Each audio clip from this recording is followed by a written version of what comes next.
We do have with us now live via Zoom the director of the State Department of Transportation, Ed Sniffen. And there's a lot to keep an eye on in his kuleana. Ed, can you tell us what is going on with the highways? We're seeing a lot of traffic. We'll start with highways, also, of course, under his jurisdiction, the airports across the state, and also we'll get to the ports as well. For the shipping ports, the larger shipping ports do fall under Department of Transportation too. We'll want to know about the impact there. But if Ed Sniffen is on with us and available, good afternoon, sir. Thank you for joining us under the circumstances. Thank you, Gina. Thanks for having me. And I really appreciate you putting information out to the public to get everybody ready for this emergency coming through. The highways are absolutely inundated right now with people, either trying to get out of their communities if they're in the tsunami inundation zone, or trying to get back home from work on their normal commutes. So the big message to everybody is be patient as you're going through. There's going to be a lot of volumes out there as you're going through. We're trying to make it as easy as possible for everybody. We opened up all of our closures. The Likelike closure is opened up. We got rid of the contraflow on Nanakuli today because we saw a lot of flow coming outwards, and we worked with the Navy, who are amazing partners, and the Army to open up Kolekole Pass to ensure that there's another route for our communities on the Leeward Coast to evacuate out of that area. On the highway side, we made sure that we pulled all of our equipment out of the inundation zones to ensure that we're pre-staged so we can respond to the emergency situations when they come up, and we can help people recover after the storm event comes through. But again, there's going to be big impacts on the roadway right now because of the volumes. In Hilo, Hawaii Island is closing off the near coastal roads very soon this afternoon to ensure that they minimize the potential for people to be in those areas. So please keep your ears out for emergency warnings from your counties so you can respond to them. Thank you. And what's happening at the airports as well? We understand a suspension of flights at Hilo. Tell us more about that and where else there might be affected airports. Absolutely. So Hilo was shut down at 3:15 today, and because there's a Keaukaha community that has no emergency egress except for going through the airfields at Hilo Airport. So we shut down the airport to open up the gates to allow people to exit from that community to get to high ground. Because of that, there are 3 flights that couldn't leave Hilo, and there are 6 flights that couldn't get back into Hilo. That's being suspended at this time, and we'll work with the airlines to get those rescheduled.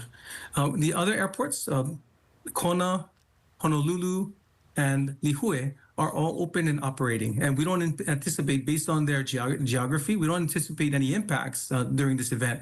However, there may be a short time frame that we shut it down when landfall occurs, just to make sure we're taking an abundance of caution, where we've updated all flights that are inbound to Hawaii, letting them know at that 7/17 time frame there may be impacts, so they may have to circle for a couple of times to ensure we understand what kind of impacts we'd have to our facilities before they land. Maui is looking at potentially shutting down right before landfall to ensure that they're taking an abundance of caution. And this is coming from the FAA in that area. The county is shutting down all water along the near coastal communities, except for the airport. They understand that we are trying to house as many passengers as possible that may get stuck. So they're allowing us to keep it open, keep the water running in that area so we can take care of the passengers in those portions. Really appreciate Maui County helping us out with that. What about Honolulu Airport? When it's on the map, it's in the pink evacuation zone. Can you speak a little bit more to how Honolulu's airport would be affected? One of the main runways is built on the landfill there. Yeah, well, one runway left is going to be fine. Just based on the anticipated inundation that's coming through, we don't anticipate any impacts to runway 8 left. Right now, we're looking at keeping everybody off of the reef runway. That's going to be the area that could be impacted with the surge that's coming through.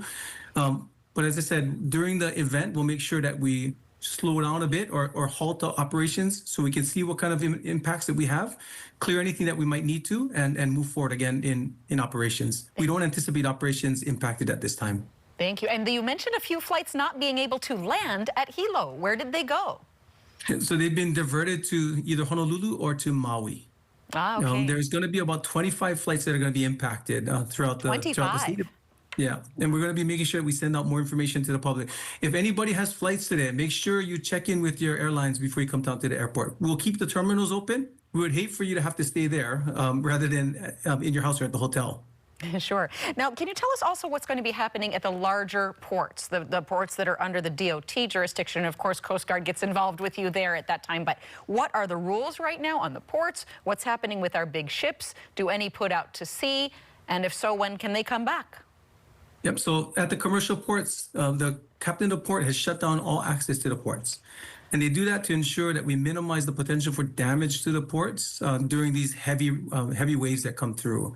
All of the ships that could leave have all left. They're going to be out in deep ocean to make sure they can ride out the storm out in that area. It's going to be a lot easier for them. In the port area itself, they're going through all the ships that are there to ensure that they're either secured and can be there or removed. So we're still going through that with the Coast Guard right now. And what are the rules, generally speaking? I know they have to watch for any damage in port clearances or that, but if I recall from past tsunamis and past warnings, there's usually a bit of time before the ships can come back in, which can lead to public either nervousness or misunderstandings about supply chain and such. Can you tell us sort of what happens between now and certainly any wave impact, but even after? Absolutely. So once the waves come through and after the event's done, we go back through and inspect with the captain of the port all of the port facilities. First, the waterways themselves. We send a ship through that does sonar and checks all of the areas to ensure that nothing's sunk in that area that could block the mouth of the port. Once we clear that area and make sure there's no debris that would affect any ships that come through, and make sure that all of our piers are in good condition, we'll reopen the port. It could take between an hour to 4 hours for us to go through all those areas. It's just depending on the type of damage that we may or may not see. And sure. Has anything changed there in sort of recent years in the preparations as emergency preparations have evolved specific to ports and even airports that you want to point out that, you know, is any different? We do have the whole other area of the Newport area, you know, for the Sand Island expansion that had taken place in recent years. How are we doing with port resilience and readiness for what, you know, could potentially be a tsunami impact? Absolutely. We made sure that our maintenance operation upgraded our resiliency throughout. And we're very comfortable with our ports being able to manage this storm that's coming through right now, or this tsunami that's coming through. We've upgraded our resilience by ensuring that we replaced our facilities and made sure they're in a state of good repair. The maintenance levels are really high, so we're comfortable with the waves that are coming through. That being said, we still got to be mindful of the ships that are there. If we have a significant rise in height in sea level in that area, but we're not prepared with the types of ships or the type of mooring that's there could be damage to the piers. So those are all things that we want to make sure we consider throughout.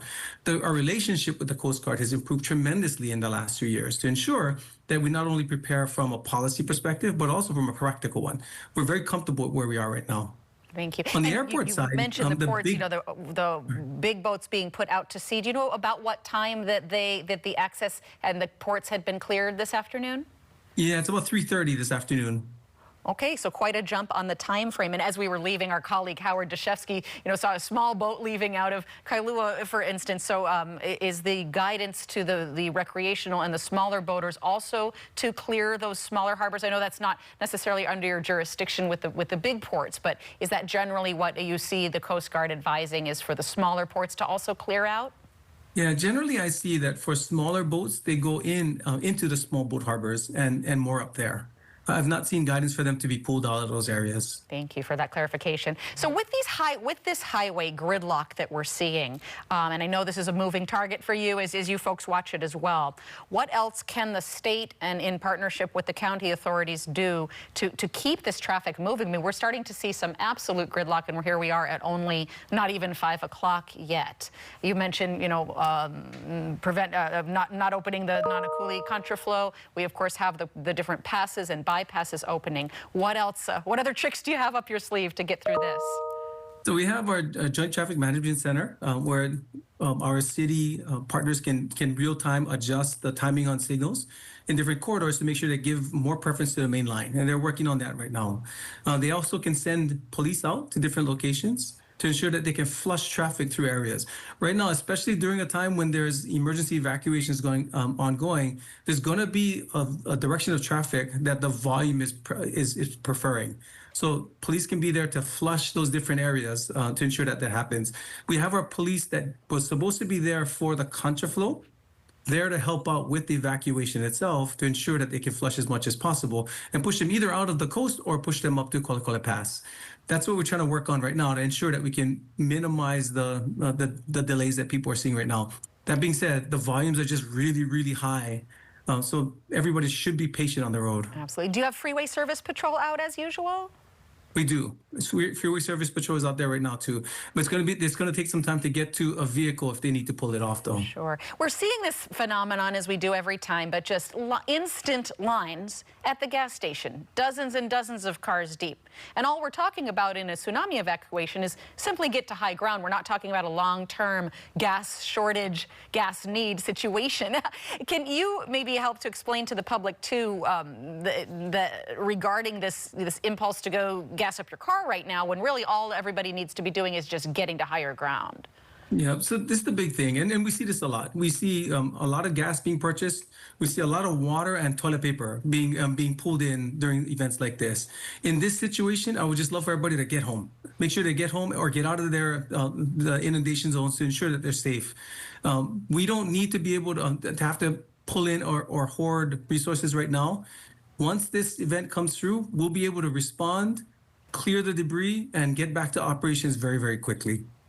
Thank you. And you mentioned you're staging various equipment across the islands and made sure that your own equipment was out of the inundation areas, of possible inundations areas as well. Mr. Sniffen, is there anything else you want to be sure to point out to the public from all the various things under your watch, whether it's highways, ports, or airports, or other? Yeah, we just want to let the public know that we're ready. We're ready for this event to come through. We're prepared to make sure we can respond, keep everybody safe, and get our system back into operation as soon as possible. We just need your help now. Please, if you don't need to be on the road, don't be there. Get to a safe place. Hopefully, it's your home. Get there, get set up, and let's make sure we can get this event done behind us and we can move forward. Thank you very much, sir, for everything you're doing, keeping an eye on, and thank you so much for joining us. That was Ed Sniffen, the director of the Department of Transportation.